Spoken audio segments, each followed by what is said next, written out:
concepção de Deus. A gente descobriu algumas coisas muito interessantes que nos levam a crer que a abordagem de Deus no livro dos Espíritos, na questão número 1 e nas sequentes, a abordagem de Deus na abertura das leis morais, quando fala da lei da adoração, e a abordagem de Deus no livro A Gênese, na realidade, talvez não seja suficientemente estudado pelos próprios espíritas.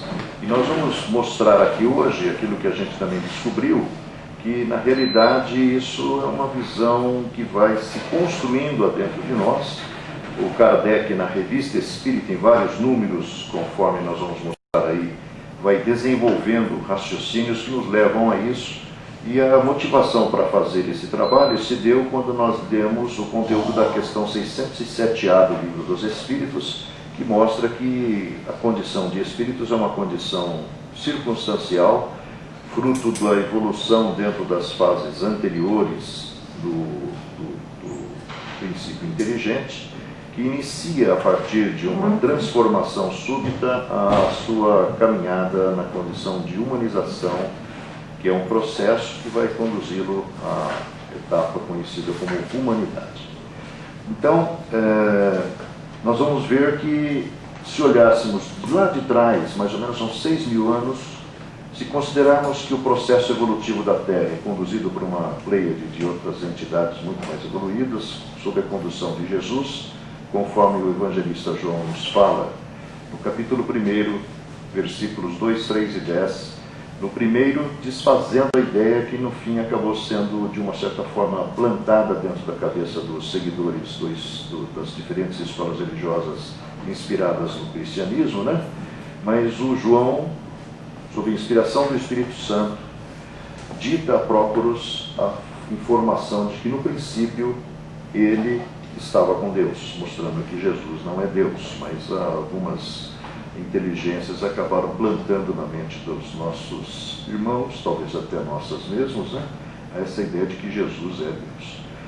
Talvez isso seja por aquilo que foi dito, né? Que na realidade houve uma romanização do conceito de Deus trazido por Jesus, e como nós sabemos, a história registra, surgiu lá no Oriente Médio, mas foi de uma certa forma florescer e se desenvolver no Ocidente, na Itália, né?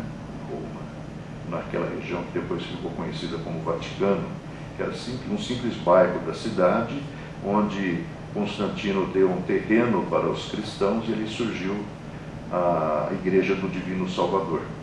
E ali começa, talvez, o desvirtuamento da mensagem do Cristo, né? Então, na realidade, Jesus veio para descaracterizar a ideia que mais ou menos uns 1.500 anos atrás tinha sido semeada por Moisés.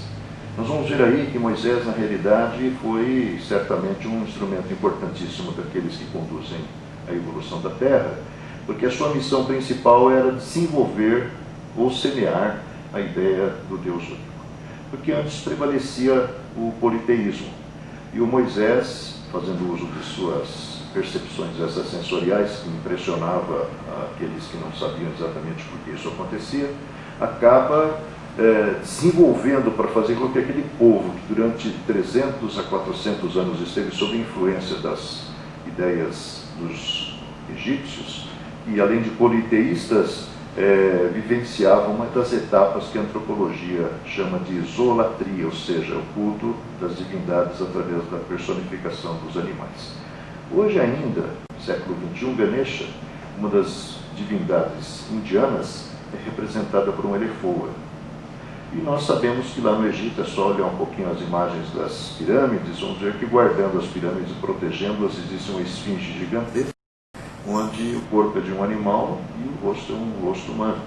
Se nós olhamos as representações nas inscrições que estão nas pirâmides internamente, nós temos muitas divindades com corpos humanos, cabeça de falcão, de águia e outras coisas mais.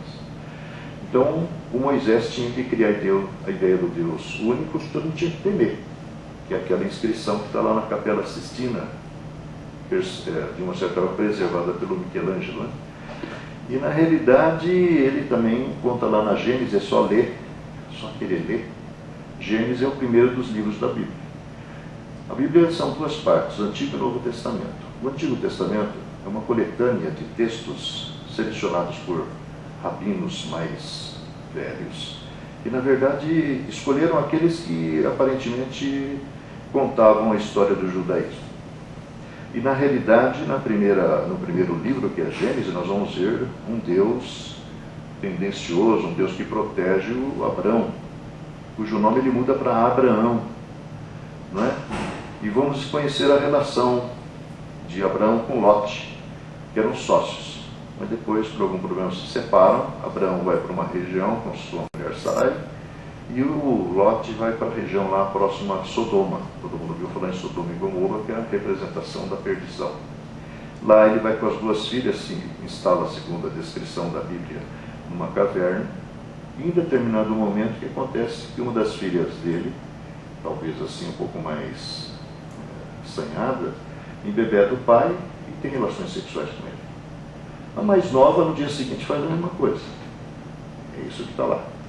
Do outro lado está Abraão, esse é o protegido, e vê Deus. E na verdade esse Deus, ele é um Deus totalmente protetor do Abraão.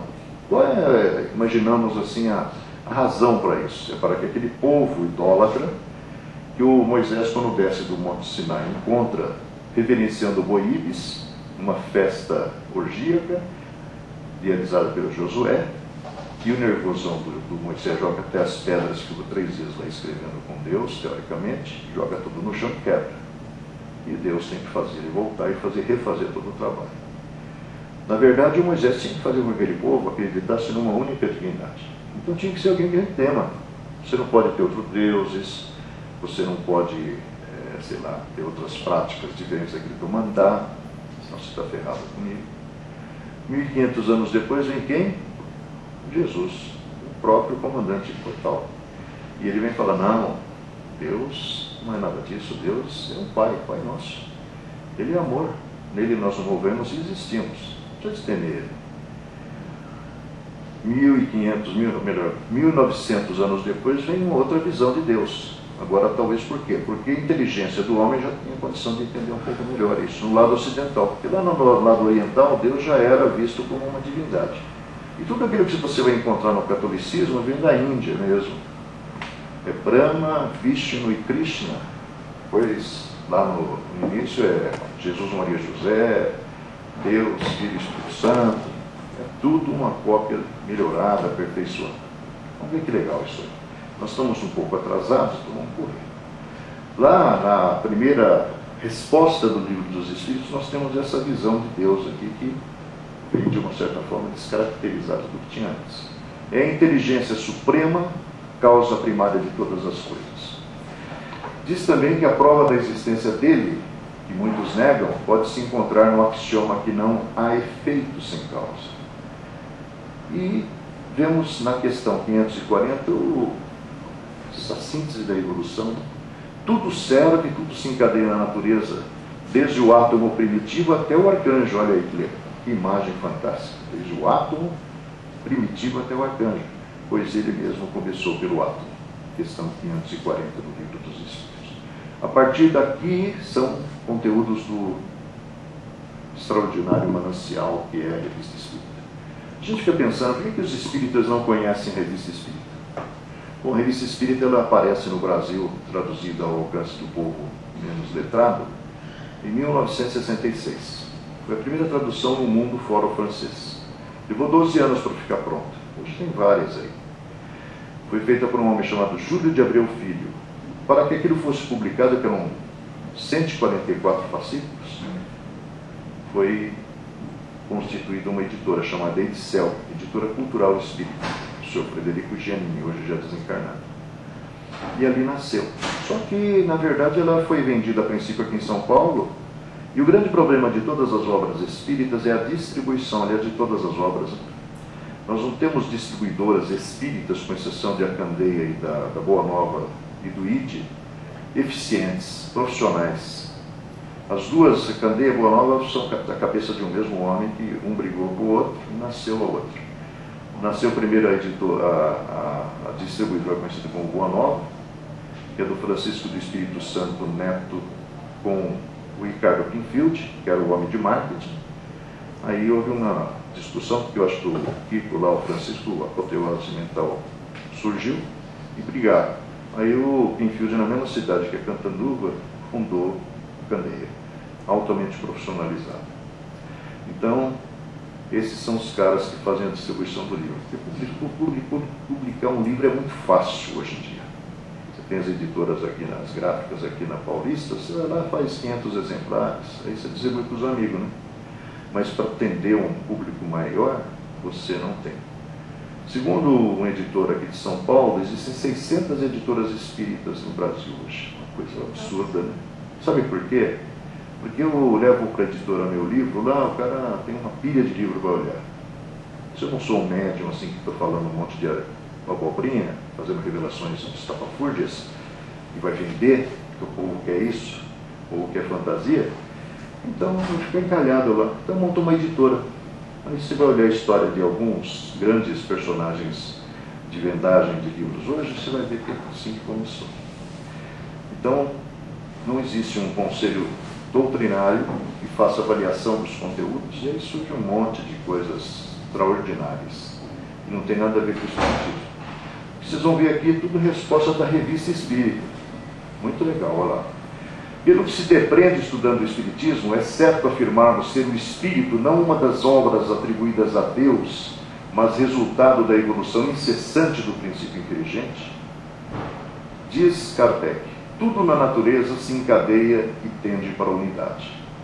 O princípio inteligente se elabora, se individualiza pouco a pouco e se ensaia para a vida. É, de certo modo, um trabalho preparatório como o da germinação, por efeito do qual o princípio inteligente que começou lá há milhões de anos atrás sofre uma transformação e se torna espírito. Embora não esteja explicitado no livro Evolução em Dois Mundos, André Luiz nos dá a entender que essa transformação seria o acesso do princípio inteligente à capacidade do pensamento contínuo. Não é, portanto, um toque de uma varinha mágica de Deus que faz com que o espírito nasça. É a linguagem que a gente ouve por aí. Não nasceu, ele acessou uma outra etapa evolutiva e vai na direção da sua espiritualização, da sua iluminação. Entra então no período de humanização, começando a ter consciência do seu futuro, mas isso não é no primeiro momento também, né? Capacidade de distinguir o bem do mal e a responsabilidade dos seus atos. Por que não é isso aqui não é na hora? Assim, a fase da infância, que é aquela que nós começamos, ignorantes, brutos, se segue a da adolescência, vindo depois da juventude e da madureza. Reconhecer a grandeza de Deus nessa admirável harmonia, mediante a qual tudo é solidário na natureza. A Terra, isso é importante, tem muito a ver com isso, não é o ponto de partida da primeira encarnação humana. Como nós vimos nos conteúdos anteriores, Kardec diz assim, para chegar aqui, são necessárias de 100 a 1000 existências. Cada um tem uma história. Não é uma regra absoluta e fixa. Aliás, não existe essa padronização inflexível na interpretação que o Espiritismo dá das coisas. Então, não foi aqui que começou. As 100 a 1000 existências, talvez a maior tenha sido cumprida onde? Quando Santo Agostinho fala que tem uma hierarquização dos mundos, mundos primitivos, mundos de expiação e provas, mundos de regeneração, mundos perfeitos, mundos superiores. Ele está dando a ideia que nós viemos lá do mundo primitivo. O período de humanização começa geralmente em mundos ainda mais inferiores à Terra. Isso, entretanto, não constitui regra absoluta, pois pode suceder que um espírito, desde o seu início humano, esteja apto a viver na Terra, porque a Terra já foi um mundo primitivo. Se nós olharmos o livro Sala de Visitas de Chico Xavier e Eduardo Monteiro, vamos ver um pronunciamento do Emmanuel respondendo algumas perguntas, dizendo que a Terra já teve outros ciclos evolutivos, dois primeiros, onde assim, a condição precária dos espíritos primitivos mesmos era de tal forma que hoje a gente só encontra uns esqueletos enterrados lá da Terra.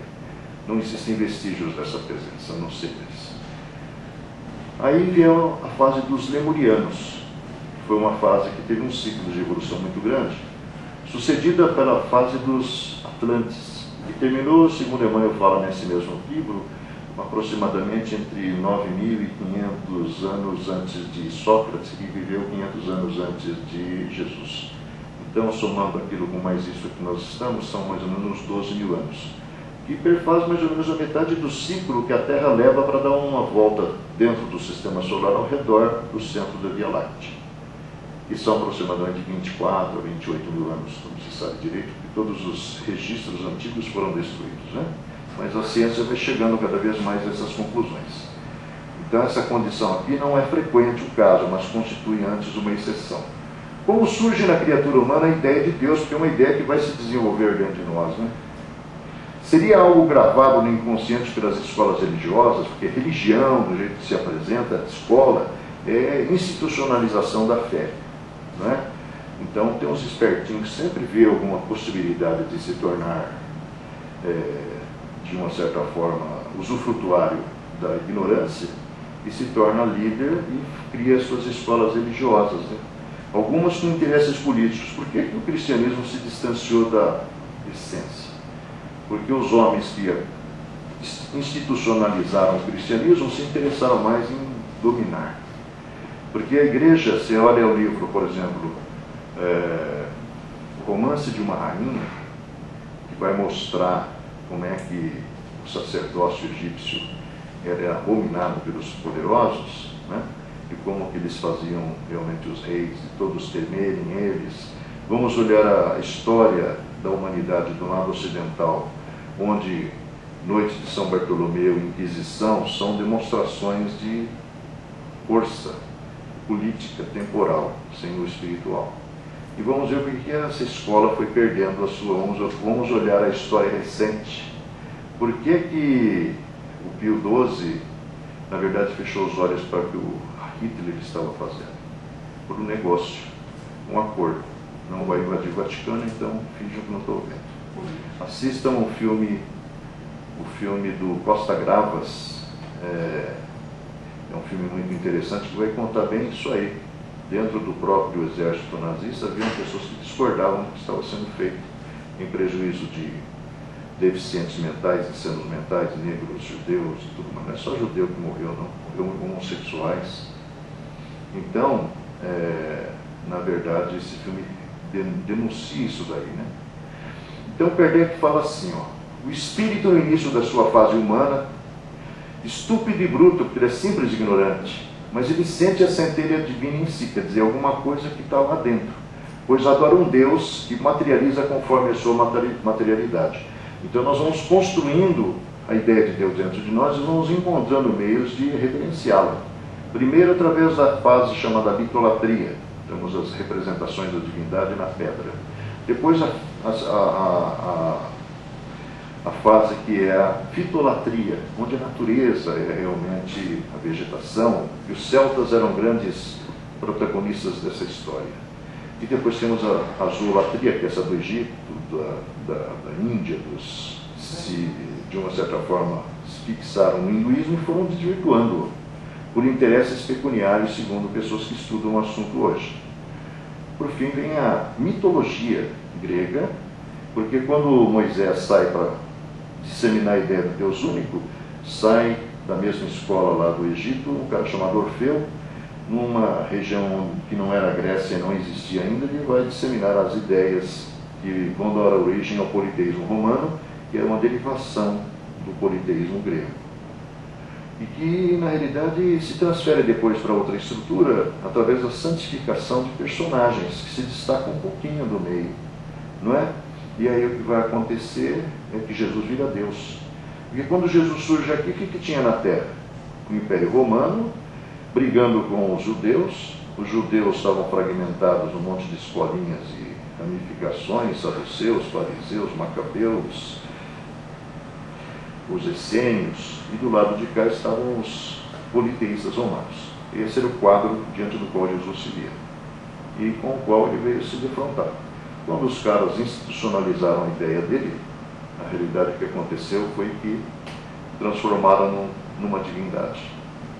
O sentimento intuitivo, diz Kardec, que trazemos da existência de Deus, é uma consequência do princípio de que não existe efeito sem causa, não sendo efeito da educação e das ideias adquiridas.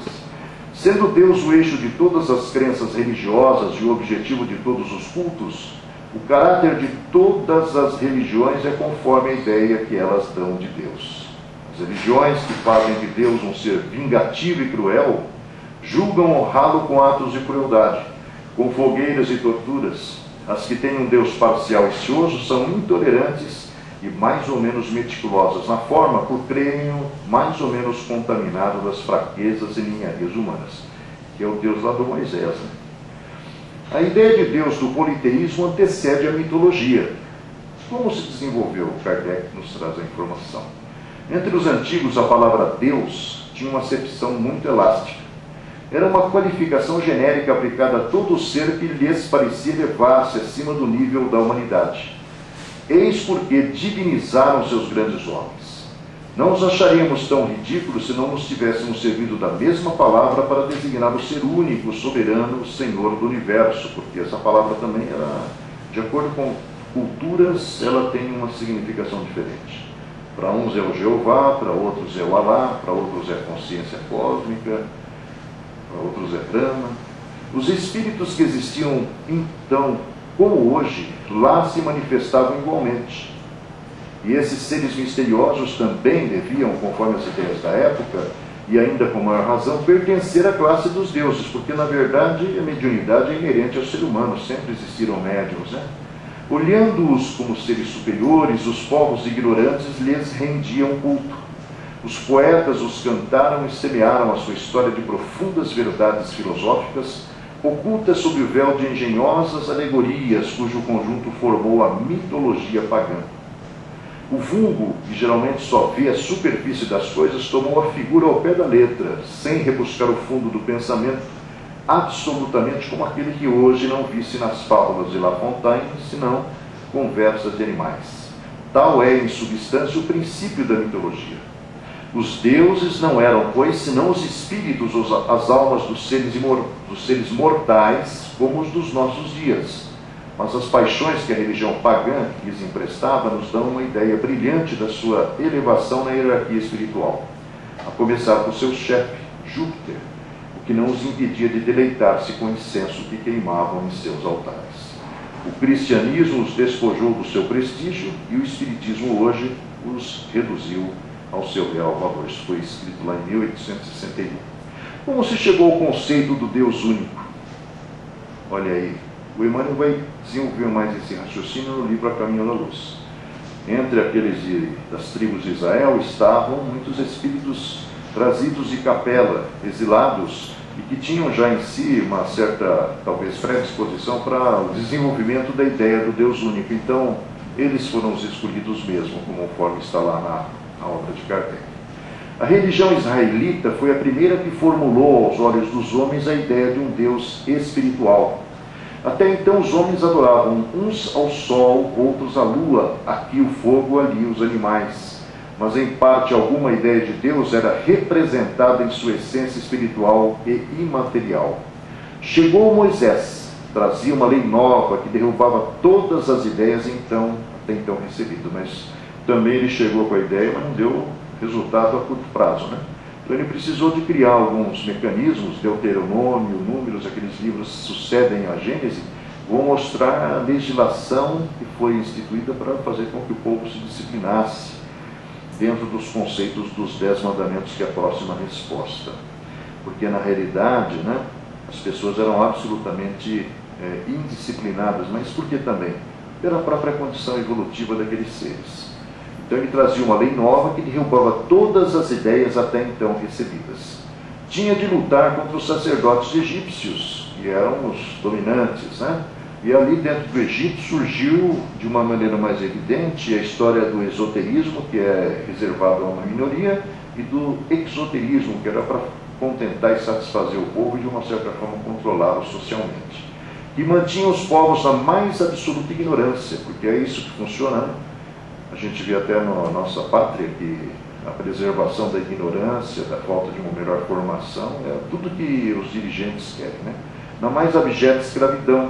E contra esses sacerdotes que desse estado de coisas tiravam um poder ilimitado, não podendo ver sem pavor a propagação de uma ideia nova, que vinha destruir os fundamentos do seu poder e ameaçava derrubá-los. Porque quando começa a aparecer a verdade, a inquietação é muito grande por parte daquele que domina o outro pela ignorância. Essa fé trazia consigo a luz, a inteligência e a liberdade de pensar, que é a que realmente atrapalha quem quer dominar, né? Era uma revolução social e moral. Assim, os adeptos dessa fé, recrutados entre todas as classes do Egito, e não só entre os descendentes de Jacó, isso é um detalhe interessante, como erroneamente tem sido dito, eram perseguidos, acossados, submetidos aos mais duros vexames e, por fim, expulsos do país, porque infestavam a população com ideias subversivas e antissociais. É sempre assim, toda vez que um progresso surge no horizonte e resplandece sobre a humanidade. As mesmas perseguições e os mesmos tratamentos acompanham os inovadores que lançam sobre o solo da nova geração os germes fecundos do progresso e da moral. É que toda inovação progressiva, ao levar à destruição de certos abusos, tem necessariamente por inimigos todos quanto estão interessados na manutenção desses abusos. Mas Deus Todo-Poderoso, que conduz com infinita sabedoria os acontecimentos de onde deve surgir o progresso, inspirou Moisés. Deu-lhe um poder que homem algum havia tido, e pela irradiação desse poder, cujos efeitos teriam, ou melhor, feriam os olhos dos mais incrédulos, Moisés adquiriu uma imensa influência sobre uma população que, confiando cegamente em seu destino, realizou um desses milagres cuja impressão deveria perpetuar-se de geração em geração, como lembrança imperecível do poder de Deus e do seu profeta. Por isso que eu acho, que quando o cristianismo foi institucionalizado, eles grudaram na sua estrutura o judaísmo, o Antigo Testamento.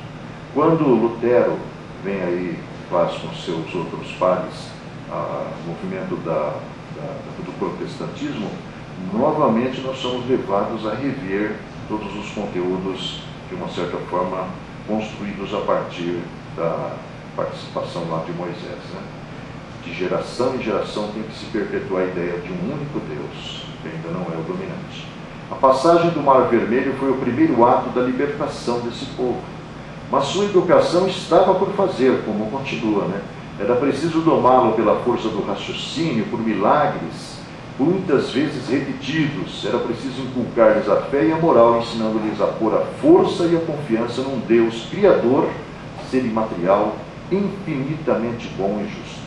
Os 40 anos de provações passados no deserto, em meio de privações, sofrimentos e vicissitudes de toda ordem, e os exemplos de insubordinação tão severamente reprimidos por uma justiça providencial, tudo contribuiu para desenvolver nele a fé, nesse ser todo-poderoso cuja mão, ora benfeitora, ora severa, punia quem o desafiasse. No contexto histórico da relação da criatura com o Criador, qual o papel dos chamados 10 mandamentos? No Monte Sinai ocorreu esta primeira revelação, este notável mistério, e surpreendeu o mundo, também isso é muito relativo, né? O subjugou e espalhou sobre toda a terra os primeiros benefícios de uma moral que libertaria o espírito das garras da carne, de um despotismo embrutecedor, e colocou o homem acima da esfera dos animais, dele fazendo um ser superior, capaz de elevar-se pelo progresso à suprema inteligência. Os primeiros passos desse povo que havia confiado seu destino ao homem de Deus, Moisés, né, foram entravados por guerras, continuou, cujo efeito devia ser o germe fecundo de uma renovação social entre as populações que o combatiam. O judaísmo tornava-se o foco da luz, da inteligência e da liberdade, e irradiava um brilho extraordinário sobre todas as nações vizinhas, provocando ódio e hostilidade, como continua fazendo, né? Este resultado imediato estava nos desígnios de Deus. Sem isso, o progresso teria sido muito lento, denotando que existe um comando acima daquilo que nós enxergamos e entendemos. E ao mesmo tempo que essas guerras fecundavam os germes do progresso, era uma lição para os judeus, cuja fé reavivavam. Esse povo liberto de um outro, confiando irrefletidamente na conduta de um homem, que os surpreendera em virtude do seu poder miraculoso, tinha uma missão, era um povo predestinado. Não é sem razão que foi dito, cumpria uma missão de que não se dava conta, nem ele, nem os povos demais. Ia às cegas, executando sem compreender os desígnios da providência. na minha visão, talvez até a diáspora lá do ano 70, quando Jerusalém foi destruída e houve uma pulverização do povo hebreu em várias direções, resultando ao longo das gerações que se seguiram, dos séculos que se seguiram, do milênio que se seguiu, numa proliferação, né, de descendentes dessa raça, inclusive muitos portugueses, espanhóis e italianos convertidos na chamada Inquisição, cujos nomes estão hoje ocultos, nomes originais judeus estão ocultos na representação de alguns instrumentos aí da natureza, alguns animais, né, todos os que têm o sobrenome associado a árvores, por exemplo, Oliveira, Pereira, Lima, ou outros tipos de referências, são, na sua ancestralidade, descendentes judeus convertidos ao chamado catolicismo. Essa área da missão foi cheia de fel e de amargura. Seus apóstolos sofreram todas as humilhações possíveis, foram perseguidos, oprimidos, lapidados e dispersos, embora trouxessem consigo essa fé viva e inteligente, essa confiança em seu Deus, cujo poder haviam medido, cuja bondade haviam experimentado e cujas provas aceitavam, sobretudo as que deviam trazer à humanidade os benefícios da civilização. Isso aqui também é uma coisa relativa, porque nem todos são assim, né? Se você pega o livro Dramas da Obsessão, você vai ver que aqueles personagens que ali estão, vítimas, os encarnados vítimas dos sacerdotes da chamada Inquisição, eram, na realidade, assediados por uma equipe, uma família inteira de judeus que foram supliciados por não terem se submetido às imposições do que dominava, né? Que eram os inquisidores. E eles agora, na condição de obsessores, vão arrastando progressivamente uma família inteira ao suicídio, para que no retorno ao plano espiritual eles possam ir afora. Porque Deus não revelou desde o princípio toda a verdade? Pela mesma razão, diz Kardec, porque se não ensina à infância o que se ensina aos da idade madura. A revelação limitada foi suficiente a certo período da humanidade. Deus a proporciona gradativamente ao progresso e às forças do Espírito. Inclusive, o Espiritismo não é uma obra acabada. O Livro dos Espíritos, como Kardec escreve em 1866, é apenas o ponto de partida, né? A base. Os que recebem hoje uma revelação mais completa são os mesmos espíritos que tiveram nela uma partícula em outros tempos e que de então por diante se engrandeceram em inteligência. Antes da ciência ter revelado aos homens as forças vivas da natureza, a constituição dos astros, o verdadeiro papel da Terra e sua formação, poderiam eles compreender a imensidade do espaço e a pluralidade dos mundos? Teriam podido identificar-se com a vida material, conceber depois da morte uma vida feliz ou infeliz, se não um lugar circunscrito e sob uma forma material? Não. Compreendendo mais pelos sentidos do que pelo raciocínio, o universo era demasiado vasto para seu cérebro, era preciso reduzi-lo a menores proporções para acomodá-lo ao seu ponto de vista, correndo o risco de ampliá-lo mais tarde. Somente no século XX foram descobertas subpartículas do átomo através de Max Planck, do que vamos falar daqui a pouquinho, e para que a ideia dele tivesse, de uma certa forma, uma aceitação, foi necessário nascer uma geração inteira de cientistas que, a partir dos anos 70, propõem a teoria das cordas que afirma existirem universos paralelos. Mais 40 anos e a própria equipe ali acaba concluindo, através da evolução da teoria das cordas, na sucedida teoria das supercordas, e na realidade, essa realidade que é virtual, a outra que é a realidade verdadeira. Uma revelação parcial tinha sua utilidade, então era razoável, mas hoje insuficiente, porque existe uma certa categoria de seres encarnados ou não, que não se satisfazem com aquilo que aí está. Então, talvez a própria teoria das supercordas, das cordas, os seguidores da física quântica, que a partir de 70, dos anos 70, começam a aparecer na fotografia, não são aceitos por toda a comunidade da física, né? Mas todos os grandes avanços da humanidade sempre encontraram resistências e negadores. O erro é daqueles que, não levando em conta o progresso das ideias, creem poder governar homens maduros, quais se fossem crianças. E esses mais maduros já não se contentam com aquelas explicações simplórias de que é porque Deus quis, é porque isso, por aquilo, né? Essas conexões são muito interessantes. A primeira delas é do próprio Max Planck, o pai da teoria quântica, que descobriu a partícula chamada quanta.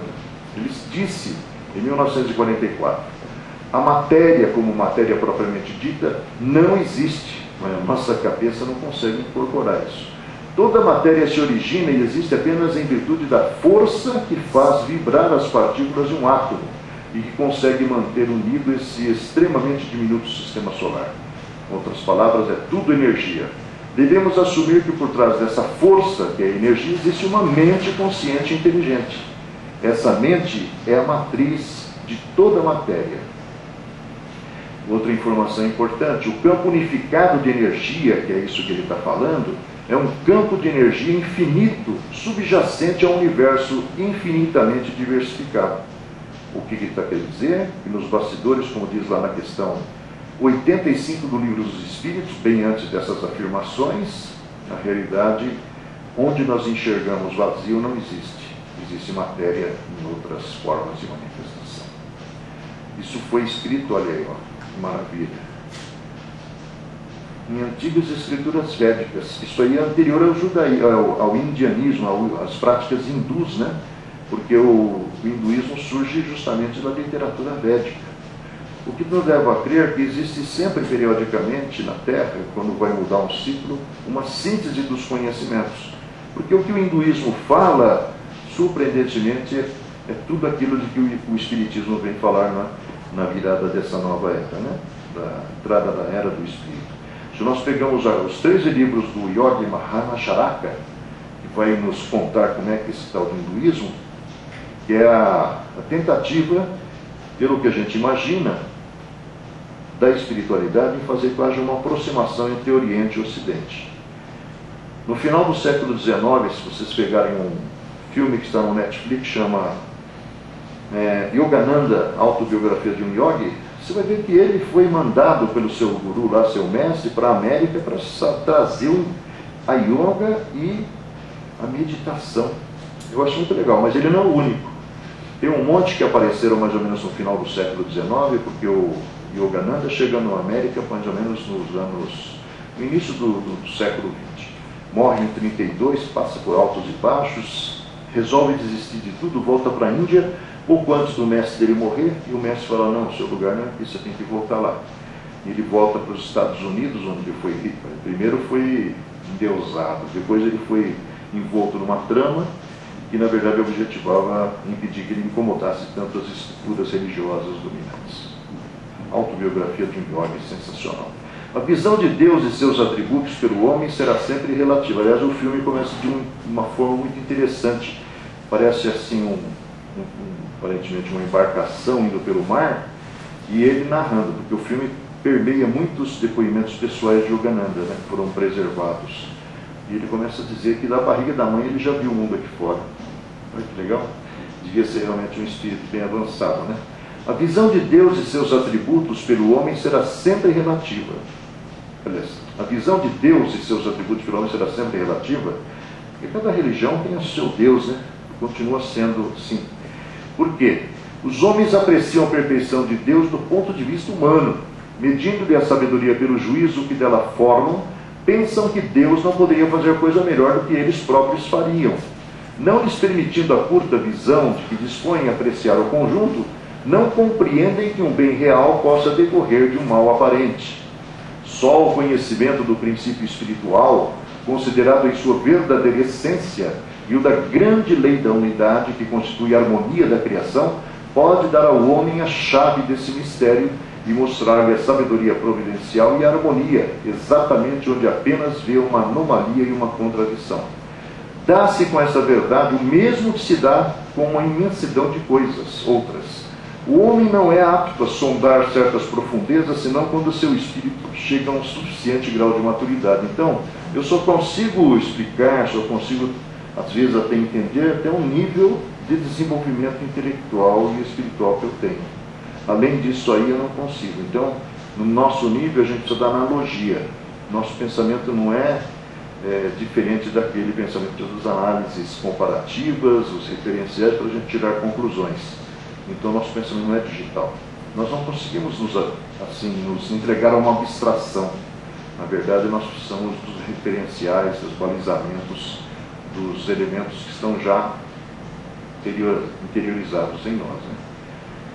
A verdadeira vida, tanto do animal como do homem, não está no invólucro corporal, do mesmo modo que não está no vestuário. Quer dizer, essa roupa aqui não reflete a minha realidade essencial, né? Está no princípio inteligente que preexiste e sobrevive ao corpo. Esse princípio necessita do corpo para se desenvolver pelo trabalho que lhe cumpre realizar sobre a matéria bruta. O corpo se consome nesse trabalho, mas o espírito não se gasta. Ao contrário, sai dele cada vez mais forte, lúcido e apto. Que importa, pois, que o espírito mude mais ou menos frequentemente de envoltório? Não deixa por isso de ser espírito. É precisamente como se um homem mudasse 100 vezes no ano as suas vestes. Não deixaria de ser homem. Por meio do incessante espetáculo da destruição, ensina Deus aos homens o pouco caso que devem fazer do envoltório material, e lhes suscita a ideia da vida espiritual, fazendo com que a desejem como uma compensação. E nós conversávamos um pouco antes aqui, mostrando que dos anos 60 do século XX aqui no Brasil, o êxodo rural foi levando com que o homem mais integrado na vida urbana fosse se distanciando de qualquer ideia de religiosidade. Lá você ia na missa, lá, se era católico, na igreja evangélica, ou talvez no centro espírita, numa minoria ridícula. Mas aqui em São Paulo a gente foi perdendo as referências, tudo era longe, distante. Só os mais ardorosos praticantes dessas escolas religiosas que seguiram em frente. Os seus descendentes já começaram a se afastar. Os anos 80 nos trouxeram aí a intelectualidade um pouco mais desenvolvida, né, através dos cursos universitários, onde aqueles filhos que vieram da zona rural, nos anos 60 para trabalhar na indústria, né, esses filhos já estavam mais intelectualizados, mas também cada vez mais distantes do espiritual, do religioso. Aí o advento do computador, o advento do celular foi afastando cada vez mais. Hoje, nós estamos de tal forma viciados mentalmente no WhatsApp, no Facebook, nos e-mails e não sei o quê, não sobra espaço para pensar em Deus. Então, o que tem que acontecer? Tem que acontecer a dor. É a perda do emprego, a perspectiva é a doença. Tudo isso aí vai fazer, mas deve existir uma razão para eu estar aqui. Não estou aqui só para desfrutar do prazer, das facilidades, do sensorial. Tem que ter uma coisa mais espiritual. Então a gente acaba encontrando nessa ou naquela porta o acesso para o conhecimento, talvez, do qual nós preferimos nos manter à margem. Como é que Deus, tão grande, tão poderoso, tão superior a tudo, pode imiscuir-se em detalhes ínfimos, preocupar-se com os menores atos e os menores pensamentos de cada indivíduo? Será possível isso mesmo? Olha que legal que o Kardec vai falar. Em seu estado atual de inferioridade, só dificilmente os homens podem compreender Deus infinito, porque eles próprios são finitos, limitados. Eu só consigo ver dentro da minha capacidade de análise. Razão porque o imaginam finito e limitado. Então Deus castiga, como eles mesmos, representando como um ser circunscrito que dele fazem uma imagem à sua semelhança, ou seja, um Deus chamado antropomórfico. Ele tem, inclusive, a nossa forma, né? Pintando com traços humanos, lá na Capela Sistina, por exemplo, nossos quadros não contribuem pouco para alimentar esse erro no espírito das massas, que nele mais adoram a forma e o pensamento. É para o maior número um soberano poderoso, sobre um trono inacessível, perdido na imensidade dos céus, porque suas faculdades e percepções são restritas, não compreendem que Deus possa ou haja por bem intervir diretamente nas menores coisas. Na incapacidade em que se acha o homem de compreender a essência mesma da divindade, dessa não pode fazer senão uma ideia aproximada, auxiliado por comparações necessariamente muito imperfeitas, mas que podem ao menos mostrar-lhe a possibilidade do que, à primeira vista, lhe parece impossível. E agora vem uma coisa assim incrível. Então, como entender os atributos da onisciência e onipresença de Deus? Então, Deus sabe de tudo, Deus está presente em todos os lugares. Dizem que é Jesus que é esse, né? Por isso que ainda nós somos católicos espíritas. A gente está vendo que o catolicismo está se infiltrando naquilo que deveria ser o revolucionário pensamento espírita, está preservando a mesma mentalidade ultrapassada e arcaica pela falta de estudo. Porque o Kardec vai dizer o seguinte, olha aí. Suponhamos um fluido bastante sutil para penetrar todos os poros. É evidente que cada molécula desse fluido produzirá sobre cada molécula da matéria com a qual está em contato uma ação idêntica que produziria a totalidade do fluido. Lembrando que o Espiritismo ele tem uma visão muito própria dessa questão, né? Dizendo que tudo que há é derivação, modificação de um negócio chamado fluido cósmico universal. Então nós estamos imaginando um fluido que tenha poder. É o que a química nos mostra a cada passo. Sendo ininteligente, esse fluido age mecanicamente apenas pelas forças materiais. Mas, se supusermos esse fluido dotado de inteligência, de faculdades perceptivas e sensitivas, ele agirá não mais cegamente, mas com discernimento, com vontade e liberdade, verá, ouvirá e sentirá. As propriedades do fluido perispiritual dele podem dar-nos uma ideia. Porque o meu fluido perispiritual, muitas vezes, se combina com o de vocês. Eu consigo sentir, às vezes, o que vocês estão sentindo, o que vocês estão pensando. É isso que acontece com os médiuns. Eu consigo ser, digamos, simpático a você ou antipático, porque esses fluidos não batem mesmo. Estão vibrando em frequências diferentes. As propriedades do fluido perispiritual dele podem dar-nos uma ideia, diz Kardec. Ele não é inteligente por si mesmo, ele está se referindo àquele fluido ali atrás. Desde que é matéria, porque o fluido é a matéria. Mas é o veículo do pensamento, das sensações e das percepções do espírito. É em consequência da sutileza desse fluido que os espíritos penetram em toda parte, perscrutam os nossos pensamentos, veem e agem à distância. E a esse fluido, chegado a um certo grau de depuração, que os espíritos superiores devem o dom da ubiquidade. Tem a história do Eurípides Barçanufo, que pede para os alunos dar um tempinho, senta lá na sala de aula e vai até um lugar onde uma mulher está passando mal com chuchu para dar à luz a uma criança. Enquanto isso, o marido dela vem vindo a cavalo para buscar o Eurípides. Bernardo, essa história, a lenda conta. Aí, quando o homem chega, o Eurípides já tinha voltado e o homem vai pedir socorro para ele e fala: não pode voltar, que ela já está resolvida a parada. Né? Isso é ubiquidade. Tem outros santos, Santo Antônio do Gori lá, que acho que foi outro padre que foi socorrer o pai que estava sendo executado em outro lugar.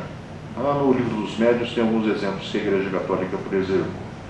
Basta um raio do seu pensamento dirigido para diversos pontos para que eles possam aí se manifestar, ou para que eles possam aí manifestar sua presença simultaneamente. A extensão dessa faculdade está subordinada ao grau de elevação e depuração do espírito. Quer dizer, quanto mais elevado, tipo Jesus, por exemplo. Aliás, tem na internet, outro dia mandaram para mim um negócio sensacional. Tem a Mônica Medeiros, que é um centro que chama Casa do Consolador, e ela está sendo entrevistada sobre os extraterrestres de Jesus.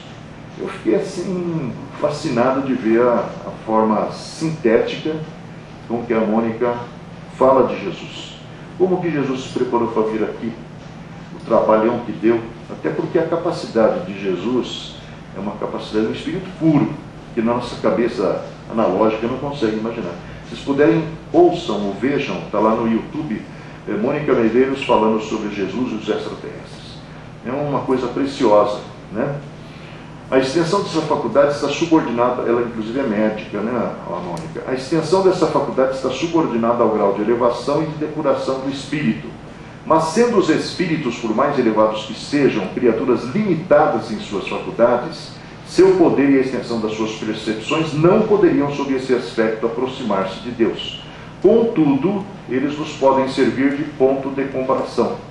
O que o espírito não pode realizar senão num limite restrito, Deus, que é infinito, o realiza em proporções igualmente infinitas. Há ainda esta diferença. A ação do espírito é momentânea e subordinada às circunstâncias, enquanto a de Deus é permanente. O pensamento do espírito só abarca um tempo e um espaço circunscritos, ao passo que o de Deus abarca o universo e a eternidade. Numa palavra, entre os espíritos e Deus, há a distância do infinito ao finito, ou do finito ao infinito. O fluido perispiritual não é um pensamento do espírito, mas o agente, o intermediário desse pensamento, porque ele é uma expansão da nossa própria essência. Né? Como é o fluido que o transmite, dele está, de certo modo, impregnado, e na impossibilidade em que nos achamos de isolar o pensamento, ele não parece fazer senão um com o fluido, assim como o som parece ser um com o ar, de sorte que podemos, a bem dizer, materializá-lo. Mas esse fluido não é neutro, amorfo, diz Kardec. Do mesmo modo que dizemos que o ar se torna sonoro, poderíamos, tomando o efeito pela causa, dizer que o fluido torna-se inteligente. Seja ou não seja assim o pensamento de Deus, isto é, quer dizer, ele haja diretamente ou por intermédio de um fluido, para facilitar a nossa compreensão, vamos representar esse pensamento sob a forma concreta de um fluido inteligente, enchendo o universo infinito, penetrando todas as partes da criação. A natureza inteira está mergulhada no fluido divino. Tudo está submetido à sua ação inteligente, à sua previdência, à sua solicitude. Nenhum ser, por mais ínfimo que seja, que dele não esteja, de certo modo, saturado. Porque nós, inclusive, somos variação desse fluido cósmico universal. Meu espírito, meu corpo espiritual, que absorve os fluidos peculiares à região onde eu nasço, ou ao planeta onde eu nasço, concentração tanto maior quanto menos evoluído é o espírito, e depois o corpo físico também é uma outra variação dessa própria essência, ou essa energia chamada fluido cósmico universal. Então eu estou mergulhado em Deus, como Jesus diria, e Deus está em nós. Assim estamos constantemente em presença da divindade. Quando eu faço uma prece, eu estou ligando esse processo de comunicação. Então eu sorvo do manancial inesgotável chamado Cosmos essa energia. Há um livro muito legal chamado é o livro de um Greg Braden, que fala sobre a matriz divina, e ele fala que essa conexão com a divindade ela se dá pelo emocional, nunca pelo racional. É verdade, não é? Porque o que vai nos aproximar de Deus é justamente essa condição de amor. Não há uma de nossas ações que seja que possamos subtrair ao seu olhar. Nosso pensamento está em contato com o seu pensamento, e é com razão que se diz que Deus lê nos mais profundos recônditos do nosso coração. Estamos nele como ele está em nós, segundo a palavra do Cristo.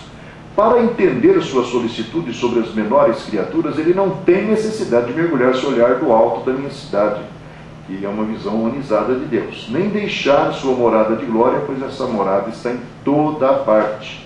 Para serem ouvidas por ele, nossas preces não precisam transpor o espaço, nem serem ditas com voz retumbante, porque basta uma mudança do padrão mental.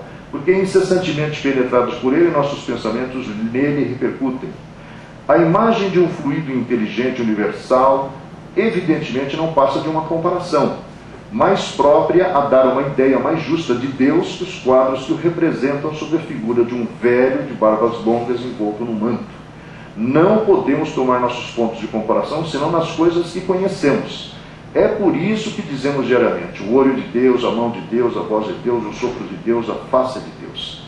Na infância da humanidade, o homem toma essas comparações ao pé da letra. Mais tarde, seu espírito, mais apto a apreender as abstrações, espiritualiza as ideias materiais.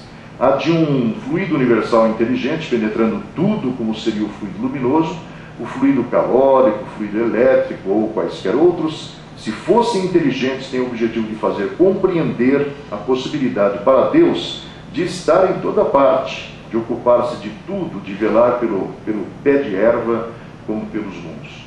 Considerando a evolução sujeita a leis eternas, Deus as pode derrogar para anuir os pedidos que lhe são feitos? Deus não altera nem suspende para ninguém o curso das leis que regem o universo. Sem isto, a ordem da natureza seria incessantemente perturbada pelo capricho do primeiro que chegasse, que a gente só quer ficar na zona de conforto. É, pois, certo que toda prece que não pudesse ser atendida senão por uma derrogação dessas leis, ficaria sem efeito. Então a gente não acredita, não fez o que eu queria. Tal seria, por exemplo, a que tivesse por objetivo a volta à vida de um homem realmente morto, ou o restabelecimento da saúde se a desordem do organismo é irremediável. Não é menos certo que nenhuma atenção é dada aos pedidos fúteis ou inconsiderados. Mas ficai persuadidos de que toda prece, pura e desinteressada, é ouvida e que é sempre levada em conta a intenção, mesmo quando Deus, em sua sabedoria, julgasse o propósito não atender, a propósito não a atender. É sobretudo então que deveis dar prova de humildade e submissão à sua vontade, dizendo a vós mesmos que melhor do que vós, ele sabe o que vos pode ser útil. Há sem dúvida leis gerais a que o homem está fatalmente submetido, mas é erro crer que as menores circunstâncias da vida estejam fixadas de antemão de maneira irrevogável. Se assim fosse, o homem seria uma máquina sem iniciativa e, por conseguinte, sem responsabilidade. O livre-arbítrio é uma das prerrogativas do homem, desde que é livre para ir à direita ou à esquerda, de agir conforme as circunstâncias. Seus movimentos não são regulados como os de uma máquina. Conforme faz ou não uma coisa, e conforme a faz de uma maneira ou outra, os acontecimentos que disso dependem seguem um curso diferente. Visto que são subordinados à decisão do homem, não estão submetidos à fatalidade.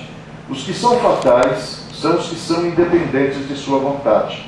Mas todas as vezes que o homem pode reagir em virtude do seu livre-arbítrio, não há fatalidade. O homem tem, pois, um círculo, dentro do qual pode mover-se livremente. Essa liberdade de ação tem por limites as leis da natureza, e ninguém pode transpor, ou melhor dizendo, essa liberdade na esfera da atividade em que se exerce. Faz parte dessas leis. É necessária e é por ela que o homem é chamado a concorrer para a marcha geral das coisas, e como ele o faz livremente, tem o mérito do que fez de bem e o demérito do que fez de mal, de sua indolência, de sua negligência, da sua inatividade. Então, como acreditar que Deus pode atender aos roubos da criatura, já que foi falado tudo aquilo na resposta anterior? As flutuações que sua vontade pode imprimir aos acontecimentos da vida, de modo algum, perturbam a harmonia universal. Deus não vai contrariar sua própria regra, né? Pois essas mesmas flutuações faziam parte das provas que incumbem ao homem sofrer, porque nós estamos no processo de aprendizado e crescimento permanentemente diante dos eventos e dos efeitos daquilo que causamos. No limite das coisas que dependem da vontade do homem, Deus pode, pois, sem derrogar suas leis, anuir uma prece, quando é justa, e cuja realização pode ser útil, mas acontece muitas vezes que ele julga a sua utilidade e a sua oportunidade de modo diverso que nós. Como eu disse há pouco, nós não queremos sair da zona de conforto e queremos rapidinho voltar para ela. Razão que nem sempre aquecem nossos pedidos. Se lhe aprouver atendê-la, não é modificando os seus decretos soberanos que o fará, mas por meios que não saem da ordem geral, se assim podemos exprimir. Os espíritos executores da sua vontade são, então, encarregados de provocar as circunstâncias que devem levar ao resultado desejado. Quase sempre esse resultado requer o concurso de algum homem encarnado, né? Então, às vezes, precisa de um médium, ou de alguém sensível por perto, que vai falar o que a gente precisa ouvir, vai nos revelar aquilo que talvez seja útil, né? É, pois, esse concurso que os espíritos preparam, inspirando os que devem cooperar nele o pensamento, os que devem nele cooperar o pensamento de uma ação, incitando-os a ir a um ponto ou não ao outro, provocando encontros propícios que pareçam devidos ao acaso. A literatura espírita tem uma porção de exemplos, né? O Lício, do livro Loucura e Obsessão, está pensando em suicídio, passa pela frente de uma porta que ele passou inúmeras vezes, nunca teve nenhum interesse, mas naquele momento ele sente uma compulsão e entra lá dentro, chega lá uma tenda de Umbanda, onde ele vai ver coisas que nunca tinha imaginado, e acaba tirando ele da ideia do suicídio. Ora, o acaso não existe nem na assistência que se recebe, nem nas desgraças que se experimenta. Nas aflições, a prece não é só uma prova de confiança e submissão à vontade de Deus, que a escuta, se for pura e desinteressada, mas ainda tem por efeito, como sabeis, estabelecer uma corrente fluídica que leva longe, no espaço, o pensamento do aflito, como o ar leva os assentos da sua voz. Esse pensamento repercute nos corações simpáticos ao sofrimento, e estes, por um movimento inconsciente, e como atraídos por um poder magnético, dirigem-se para o lugar onde sua presença pode ser útil. Deus, que quer socorrer aquele que o implora, sem dúvida poderia fazê-lo por si mesmo. Instantaneamente, mas, como eu disse, ele não faz milagres, e as coisas devem seguir seu curso natural. Ele quer que os homens pratiquem a caridade, socorrendo-se uns aos outros. Se olharmos o André Luiz, deprimido, 3 dias depois de ter encontrado a sua casa sem vestígios da lembrança de sua pessoa, mentalizando uma personagem que ele, na realidade, respeitava muito lá na colônia Nosso Lar, Narcisa. Ele fica 15 minutos mentalizando ela, que não precisa de veículo, não precisa de nada, e de repente aparece diante dele na hora que ele abre os olhos. Se nós pegarmos o Entre a Terra e o Céu do André Luiz e vemos uma menina, uma adolescente, fazendo uma prece à sua mãe, que imaginava estar ao lado de Deus porque tinha morrido, na realidade aquela prece reverbera na mãe e vai atingir os postos de rastreamento de preces no plano espiritual, onde a prece vai ser analisada e encaminhada para a solução. Se nós olhamos Maria João de Deus, mãe de Chico Xavier, no livro Cartas de uma Morta, atendendo a sugestão de um amigo espiritual que a conduzia na direção de outras moradas da casa de nosso Pai para conhecê-las, e vê da nuvem plúmbea, cinzenta, escura que envolve a terra, surgirem verticalmente alguns filetes luminosos, multicoloridos, e pergunta o que é aquilo. O cara fala: isso aí são as preces sinceras daqueles que estão encarnados, aflitos muitas vezes. Escolha uma delas e faça uma conexão. Ela olha para uma delas e mentaliza a figura que eventualmente está na outra ponta da linha, do filete luminoso, e encontra uma mãe ajoelhada, rogando a Deus pelo seu filho que poderia morrer na guerra. Então nós vemos que isso que ele está falando aí. Por seus mensageiros, o lamento que encontra eco é levado até ele, e lá os espíritos bons insuflam o pensamento benévolo. Embora provocado, esse pensamento deixa ao homem toda a sua liberdade. Por isso mesmo que sua fonte é desconhecida, nada o constrange. Ele tem, por conseguinte, todo o mérito da espontaneidade se ceder à voz íntima que nele faz apelo ao sentimento do dever, e todo o demérito se resistir, porque dominado por uma indiferença egoísta. Num perigo iminente, em que a assistência deve ser imediata, como pode o socorro de Deus chegar a um tempo hábil? Em tempo hábil. Não deveis esquecer que os anjos da guarda, os espíritos protetores, cuja missão é velar pelos que lhes são confiados, os seguem a bem dizer passo a passo. Não lhes podem poupar as apreensões dos perigos, que fazem parte de suas provações. Mas, se as consequências do perigo podem ser evitadas, como previram antes, não esperam o último momento para preparar o socorro. Se por vezes dirigem-se aos homens de má vontade, é visando procurar despertar neles bons sentimentos, mas não contam com eles. Quando numa posição crítica uma pessoa se acha como de propósito para vos assistir, e exclamais que a providência que a envia, deveis, ou melhor, dizeis uma verdade bem maior do que muitas vezes supondes. Se há casos prementes, outros que o são menos, exigem certo tempo para trazer um concurso de circunstâncias favoráveis. Sobretudo quando é preciso que os espíritos triunfem pela inspiração da apatia das pessoas cuja cooperação é necessária para o resultado a obter. Essas demoras na realização do desejo são provas que a paciência e a resignação, depois, quando chega a realização do que se desejou, é quase sempre por um encadeamento de circunstâncias tão naturais que absolutamente nada denuncia uma intervenção oculta. E então a gente não acredita, né? Nada afeta a mais leve aparência do maravilhoso. As coisas parecem arranjar-se por si mesmas. Então, por isso que a gente desdenha Deus. Isto deve ser assim pelo duplo motivo de que os meios de ação não se afastam das leis gerais.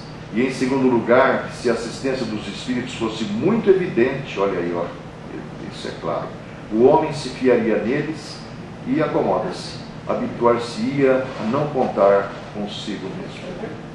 Essa assistência deve ser compreendida por ele por pensamento, pelo senso moral, que é alguma coisa que vai se desenvolvendo em nós, e não pelos sentidos materiais. Sua crença deve ser o resultado da sua fé, da sua confiança na bondade de Deus. Infelizmente, porque não viu o dedo de Deus fazendo um milagre para ele, muitas vezes esquece aquele a quem deve sua salvação para glorificar o acaso. Jesus afirmou que estamos em Deus e Ele em nós. A evolução conduz naturalmente a essa percepção. Compreendemos sua presença e este pensamento quando a ele nos dirigimos. Aumenta a nossa confiança porque não podemos dizer mais que Deus esteja muito longe e seja muito grande para se ocupar de nós. Mas este pensamento tão consolador para o humilde, para o homem de bem, é terrível para o mau e para o orgulhoso endurecidos, que a ele esperavam subtrair-se em favor da distância e que doravante sentir-se-ão sob o domínio do seu poder. Para o princípio da soberana inteligência, nada impede admitir um centro de ação, um foco principal irradiando sem cessar, inundando o universo com seus eflúvios, como a luz, ou melhor, como o sol com a sua luz. Mas onde está esse foco? É provável que não esteja mais fixado num ponto determinado do que a sua ação. Se simples espíritos têm o dom da ubiquidade, em Deus essa faculdade não deve ter limites. Enchendo Deus o universo, poderia-se admitir, a título de hipótese, que esse foco não necessita transportar-se, e que se conforme em todos os pontos onde sua soberana vontade julgue conveniente produzir-se, donde se poderia dizer que está em toda parte e em parte alguma. Diante desses problemas insondáveis, nossa razão deve humilhar-se. Deus existe, é indubitável, é infinitamente justo e bom, é sua essência, sua solicitude se estende a tudo. Nós o compreendemos agora, incessantemente em contato com Ele, podemos orar a Ele com a certeza de que seremos ouvidos. Ele não pode querer senão o nosso bem, razão porque devemos confiar nele. Duas conexões interessantes para finalizar as conexões.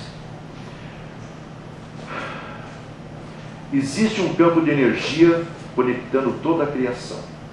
Esse campo desempenha um papel de receptáculo, ponte e espelho para nossas crenças íntimas, que se refletem nesse campo. O campo está em toda parte e é holográfico. As partes estão ligadas entre si e cada uma espelha o todo em escala menor. Nossa comunicação com o campo se faz pela linguagem da emoção. São conclusões desse Gregory Braden nesse livro fantástico chamado A Matriz Divina. E esse aqui é mais antigo, do Voltaire, filósofo lá do século XVIII. Se Deus não existisse, seria necessário inventar. Se Deus está em toda parte, por que não o vemos? Vê-lo-emos quando deixarmos a terra? Por serem limitadas as percepções dos nossos órgãos visuais, elas o tornam inaptos à visão de certas coisas, mesmo materiais. Alguns fluidos nos fogem totalmente à visão e aos instrumentos de análise. Vemos os efeitos da doença, da peste, mas não vemos o fluido que a transporta. Vemos os corpos em movimento sob a influência da força de gravitação, mas não vemos essa força. Os nossos órgãos materiais não podem perceber as coisas da essência espiritual.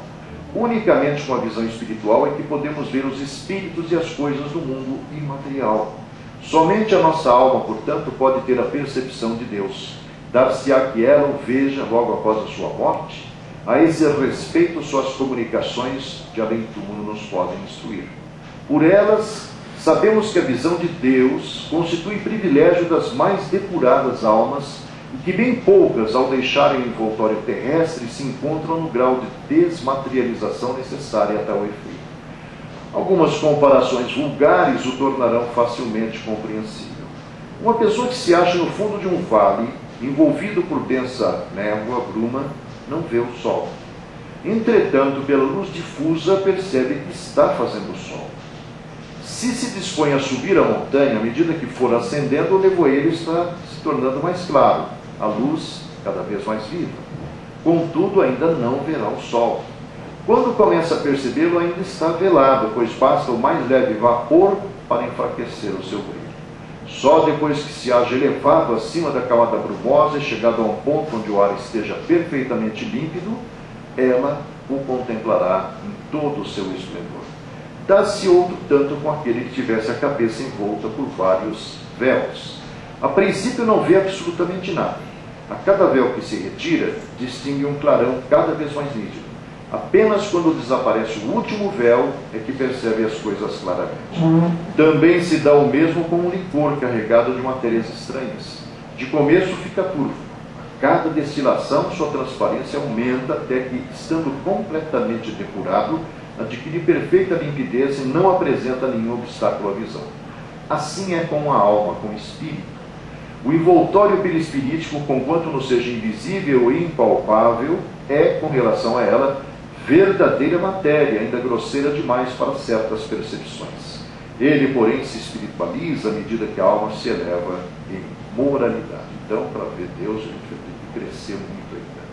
Se conforme o Espiritismo os espíritos se melhoram indefinidamente, devem tornar-se infinitamente aperfeiçoados ou puros. Então, chegados a esse grau, por que não são iguais a Deus?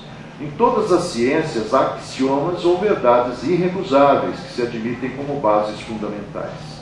As ciências matemáticas e, em geral, todas as ciências são baseadas no axioma de que a parte jamais poderia igualar o todo.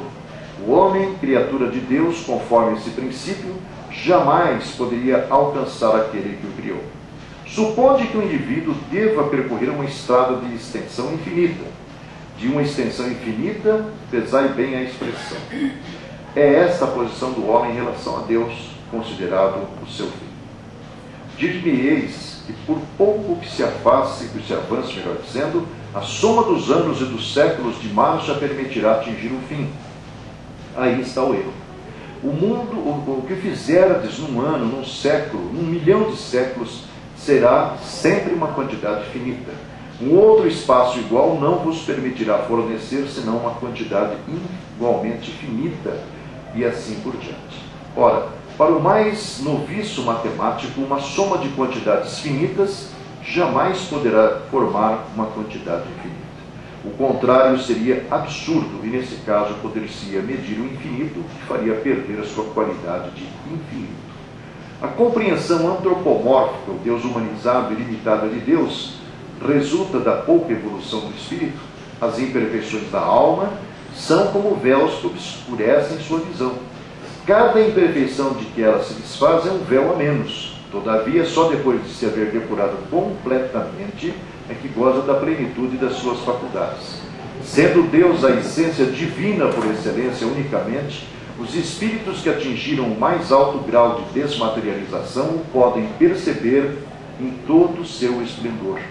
Pelo fato de não o verem, não se segue que os espíritos imperfeitos estejam mais distantes dele do que os outros.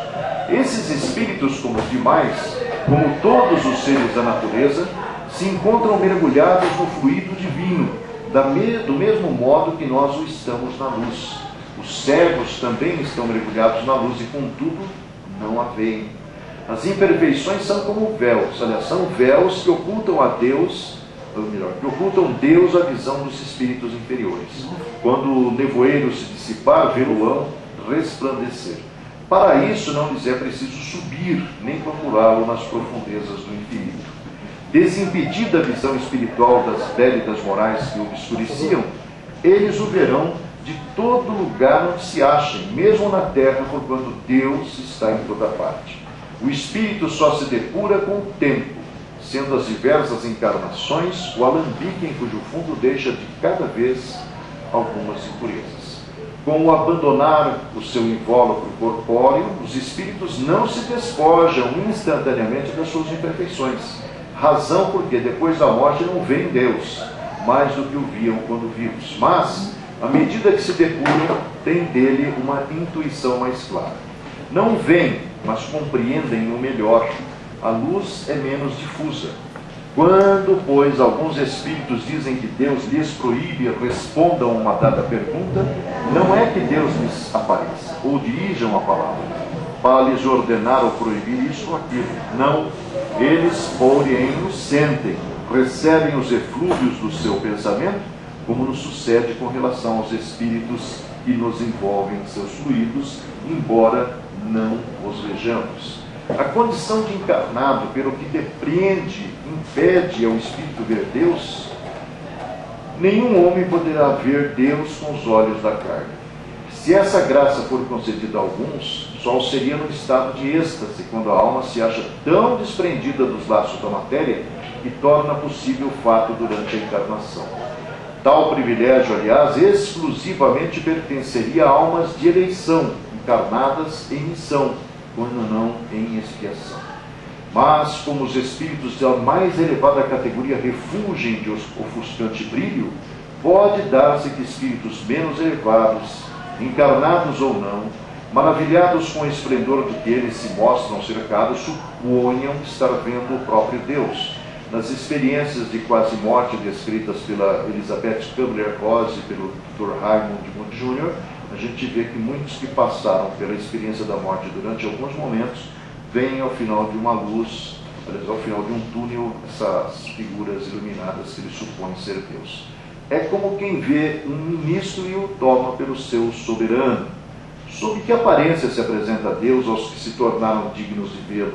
Será sob uma forma qualquer, sob uma figura humana ou como um foco de luz resplandente?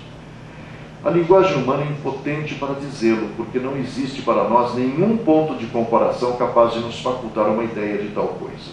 Somos quais cegos de nascença a quem procurasse inutilmente fazer compreendessem o brilho do sol. A nossa linguagem é limitada pelas nossas necessidades e pelo círculo das nossas ideias. A dos selvagens não poderia descrever as maravilhas da civilização. A dos povos mais civilizados é extremamente pobre para descrever os esplendores dos céus. A nossa inteligência é muito restrita para os compreender e a nossa vista, por muito fraca, ficaria deslumbrada. Diante do exposto, uma suposta visão de Deus resultará mais pelo emocional da individualidade do que pelo racional? O homem progredirá sempre e incessantemente, mas em quantidade finita. A soma dos seus progressos não será jamais senão uma perfeição finita, que não poderia alcançar a Deus, o infinito em tudo. Não há, pois, injustiça da parte de Deus em que suas criaturas jamais o possam igualar. A natureza de Deus é um obstáculo intransponível ao tal fim do Espírito. Sua justiça também não poderia permiti-lo, porque se o Espírito alcançasse a Deus, seria o próprio Deus. Deus faz bem o que faz, e o homem é muito pequeno para se permitir pesar as suas decisões. Se há um mistério insondável para o homem, é o princípio e o fim de todas as coisas. A visão do infinito lhe dá vertigem. Para o compreender são necessários conhecimentos e um desenvolvimento intelectual e moral que ainda está longe de possuir, malgrado o orgulho que o leva a julgar-se chegado ao topo da escala humana. Em relação a certas ideias, está na posição de uma criança que quisesse fazer cálculo diferencial e integral antes de saber as 4 operações. À medida que avançar para a perfeição, seus olhos se abrirão à luz e o nevoeiro que os cobre se dissipará. Trabalhando o seu melhoramento presente, chegará mais cedo do que se perdendo em conjecturas. Será Deus o criador do mal? Deus não criou o mal. Ele estabeleceu leis, e estas são sempre boas, porque ele é soberanamente bom. Aquele que as observasse fielmente seria perfeitamente feliz. Porém, os espíritos, tendo seu livre-arbítrio, nem sempre as observam, e é dessa infração que provém o mal. O médium Chico Xavier revelou em conversa com amigos uma experiência interessante relacionada a Deus. O que disse ele? Certa feita, indagando de Emmanuel qual a posição de Jesus no sistema solar, ele me respondeu que ficasse a respeito de Deus com a expressão do Pai Nosso, dita por Jesus, e não perguntasse muito, porque eu não tinha mente capaz de entrar no domínio desses conhecimentos com a segurança precisa. Eu insisti, e ele então desdobrou um painel à minha vista num fenômeno mediúnico. Apareceu então a Terra, na comunidade dos mundos do nosso sistema evolutivo, em torno do Sol. O nosso Sol, depois, em outra face do painel, evoluindo para a constelação que, se não me engano, é chamada de Centauro. Depois, essa constelação, arrastando o nosso sistema e outros, evoluía em direção a outra constelação que já não tinha nome na minha cabeça.